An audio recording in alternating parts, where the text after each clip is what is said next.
ndiye kuti thumba la fereleza 50 kg nkuligulitsa kwa aliyense pa mtengo wa 4,000 mkanthu.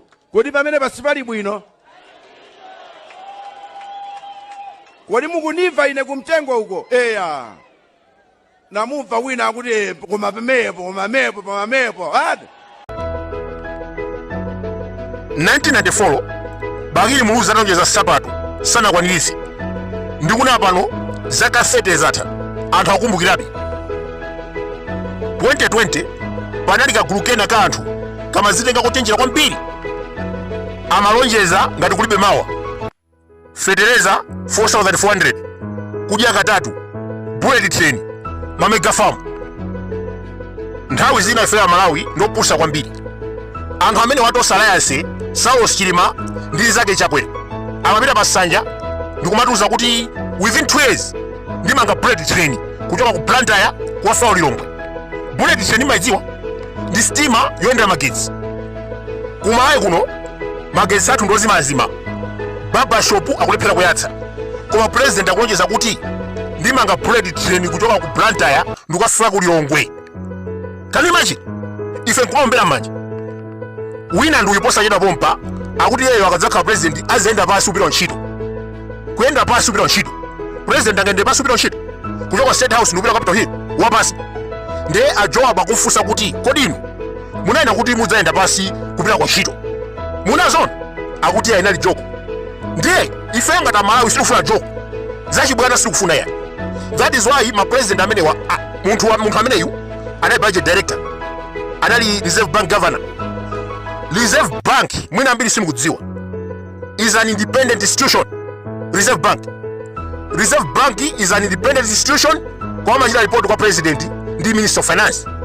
Ndiye chimene tikudabwa ife ndichoti akulu amene wanali Reserve Bank governor ndakupita misanja ndikumauza anthu kuti inetu ine ndamene mendesa chuma cha dziko. Where? Umendesera kuti? System ya boma ndikuze Reserve Bank sikukhudzidwa ya is an independent institution. Amaendera ma orders kuchoka ku Minister of Finance komanso kwa president. Kusonza kuti forex ngati kupezeka ku Reserve Bank ndi chifukwa cha president. Chifukwa president akhoza kutenga forex exchange ndikugula mankhwala, kugula mafuta ndi zina zotero. Now Daliso Kabambe akuza Malawi kunena kuti ineyo ndamene mendesa chuma munthawi yapita. Umendesera kuti chumacho? Umendesera kuti? Chifukwa Reserve Bank is an independent institution. Amene amendesa chuma cha dziko, amene amene kuti ndalama iyi tikagule mankhwala zipatala, tikagule chimanga, tikagule mafuta agalimoto, ndalama iyi tipangire zakuti. Amene amapereka ma orders amenewo ndi President, Minister of Finance komanso Secretary to the Treasury. Kapena ndikuwuzeni kuti ma ministry onse kan Minister of Sports, Ministry of Agriculture, all the ministries headquarters yawo ndi Treasury. Masalary amapensionia, masalary ama civil servant, zonse zimene zimagulidwa masukulu kandi zipatala, amene amachita ndi Secretary to the Treasury, Minister of Finance komanso President. Ndiye munthu ameneyu anali Reserve Bank governor, an independent institution. Sikukhuzidwa ndikugula zinthu zimenezi, sikukhuzidwa ndi ma expenditures aboma.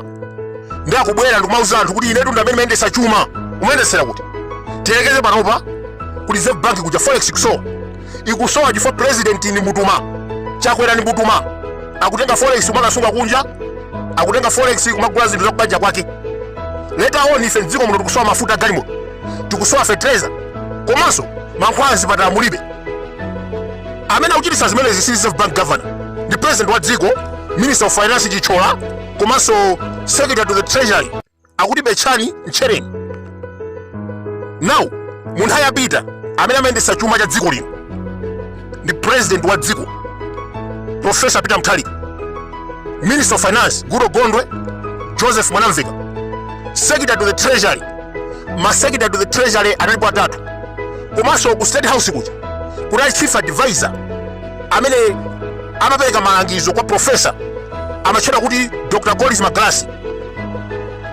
So kungonena mwachidule mukamalemba ma social media, mukapita misonkhano ndikumana miza anthu kuti ine ndimendesa chuma, muzichitaso clarify kuti chumacho mendesa motani. chifukwa munthu ngati uli Reserve Bank governor, how can you run a government? How can you run a government? How? Wasankhidwa ndi president, you are receiving orders from the president. President ndi amene amakuuza iwe kuti atipase ndalama tikagule mankhwala kuchipatala, tipase ma forex amene wawa tikagule mafuta Diamond. Then iweyo kubwera ndikumana kuti ineyo ndimayendesa nawo chuma for the why. 2020 kagulu kameneka kamazileka kochenjera, amazichwa kuti afana kuganiza po, analonjeza fertilizer chipa akuti 4000 ndi kanthu kudya katatu, bullet train, mamega farm. Ndikuna pano alephera kukwanirisa, anyera nako agawanikana, ndikuyambiranso kutiyendera mizimu, akutiyendera ndikumana kuti ayi tikuyima tipanga alliance mulipase vote. Inu alliance tuibe ntchito, omutapanga alliance zipani 10 zibe ntchito. Anthu aziona kale zimezi 2020 kuna zipani 9 zimezi zinalumikizana, ndikumanena kuti ndi anthu anzeru kwambiri. Lero anthu anzeru agonjetsedwa ndi munthu wachikulire amene akunyozedwa. Mwachisanzo Ufresh timagula 70 kwacha, zipani 9 zamukweza Ufresh amene kufika 1000. Netu kudabwa kuti iya alliance chani.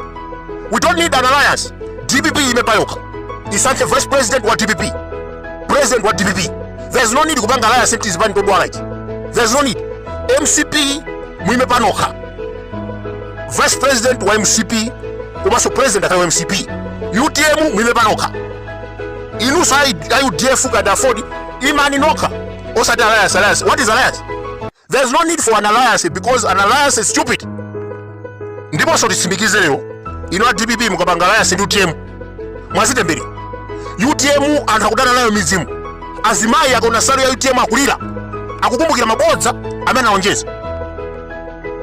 Zaka 4 Chilima anali moyo, UTM inali mboma, amalawa amavutika kumadya nyika, kumadya chiteze, anamkhala chete. Chabwino akanalankhula mwezaka 4 zimezichi chifukwa anali moyotu. Akanalankhula tikanena kuti munthu amene yutu amampana, koma he tried his best. Koma anamkhala chete, timamuona sakupita misonkhano ndikumachemera chakwera. So even now we know kuti munthu anachita kuphedwa, komabe anatenda pasi amene amadya kubomako anthu akuvutika. Akuluakulu mukala m'Baibulo Deuteronomy 28 verse 7, Yehova adzakantha adani anu akukukirani. Pokukirani adzayenda njira imodzi, koma pothawa adzamwazikana njira 7. 2020 panali anthu ena amachita kuima pa nsanja, amaunjikana njira imodzi kuti athane ndi Mutharika. Kunali majaji, HRDC, azibusa, mabishopu, komanso zipani 9 onse anaunjikana kuti athane ndi Mutharika, amene ndi adani amene akunenedwa pa Deuteronomy 28 verse 7. Ndibwerezenso mawu akunena kuti Yehova adzakantha adani anu akukukirani. Pamene akukukirani adzayenda njira imodzi, koma pothawa adzamwazikana njira 7. 2020 tinaziona adani amenewa owukira akunjikana njira imodzi, koma ndikunena pano anamwazikana njira 7. Panali ena munthawi imeneyi amachita kuyimba nsanja ndikumayankhula, Mutharika wakula alibe masiku votera Chinyamata. Ndeni mafuna ndikufunseni, amene mayankhula zimenezi lero ali kuti? Inali joke, kodi inali joke. Ndisamala mukapeka majoko akabambi.